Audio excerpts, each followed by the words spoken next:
Lanjut ke part 2A, manusia jatuh ke dalam dosa oleh tipu daya iblis.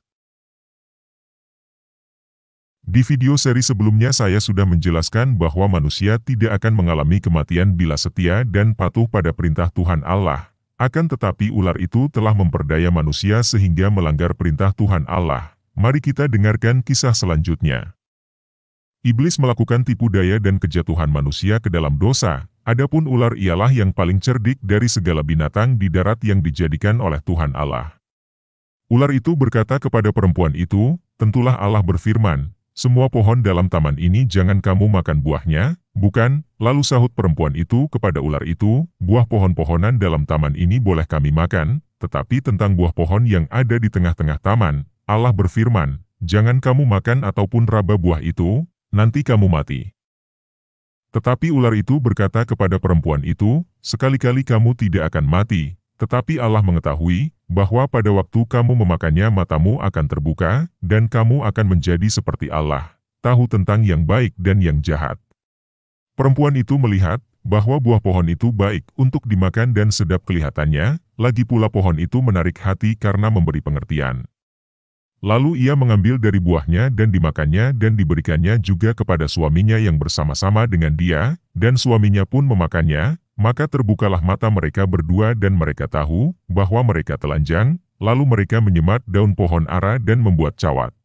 Ketika mereka mendengar bunyi langkah Tuhan Allah, yang berjalan-jalan dalam taman itu pada waktu hari sejuk, bersembunyilah manusia dan istrinya itu terhadap Tuhan Allah di antara pohon-pohonan dalam taman. Tetapi Tuhan Allah memanggil manusia itu dan berfirman kepadanya, "Di manakah engkau?"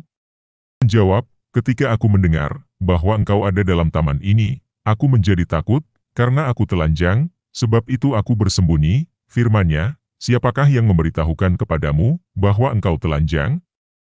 Apakah engkau makan dari buah pohon yang kularang engkau makan itu?" Manusia itu menjawab, "Perempuan yang kau tempatkan di sisiku, dialah yang memberi dari buah pohon itu kepadaku, maka kumakan." Kemudian berfirmanlah Tuhan Allah kepada perempuan itu, "Apakah yang telah kau perbuat ini?"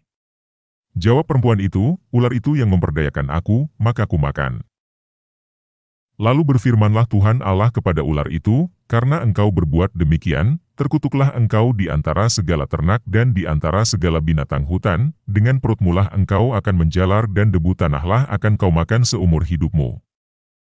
Aku akan mengadakan permusuhan antara engkau dan perempuan ini, antara keturunanmu dan keturunannya, keturunannya akan meremukkan kepalamu, dan engkau akan meremukkan tumitnya."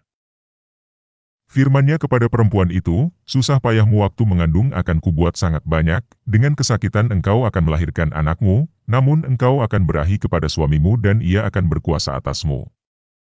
Lalu firman-Nya kepada manusia itu, "Karena engkau mendengarkan perkataan istrimu dan memakan dari buah pohon yang telah kuperintahkan kepadamu, jangan makan daripadanya, maka terkutuklah tanah karena engkau, dengan bersusah payah engkau akan mencari rezekimu dari tanah seumur hidupmu, semak duri dan rumput duri yang akan dihasilkannya bagimu, dan tumbuh-tumbuhan di padang akan menjadi makananmu.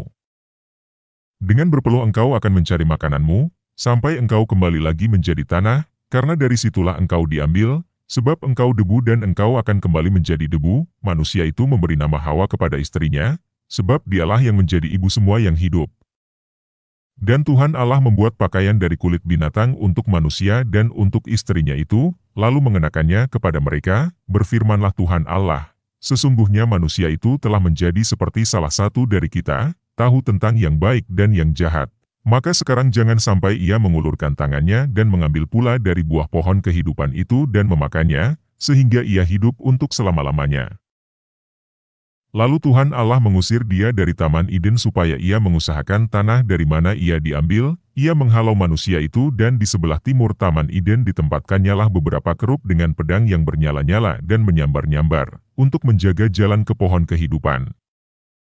Berdasarkan fakta Alkitab yang tertulis di kitab Musa, dapat kita simpulkan, manusia diciptakan untuk tujuan mulia sebagai citra Allah untuk hidup kekal. Kejadian 1 ayat 26, segala kutuk penderitaan, tangisan, kesedihan, kesusahan, rasa takut, rasa bersalah hadir akibat dari dosa. Kejadian 3 ayat 17-18, kodrat manusia sebagai citra Allah hilang akibat dosa, dan kematian hadir dalam kehidupan manusia akibat dari pelanggaran manusia. terhadap perintah Tuhan. Kejadian 3 ayat 19, manusia kehilangan tempat di Taman Eden dan tidak dapat lagi melihat kemuliaan Tuhan akibat pelanggaran pada perintah Tuhan. Kejadian 3 ayat 23-24. Segala akibat dari pelanggaran itu secara otomatis diwariskan kepada saya dan Anda dan seluruh umat manusia. Saya ingin bertanya pada Anda, apakah Anda masih berkata akibat dari dosa tidak diwariskan pada Anda? Satu pertanyaan, sekiranya manusia tidak melanggar dan setia pada perintah Tuhan dan tidak memakan buah yang dilarang oleh Tuhan Allah, bagaimanakah kehidupan Anda dan saya?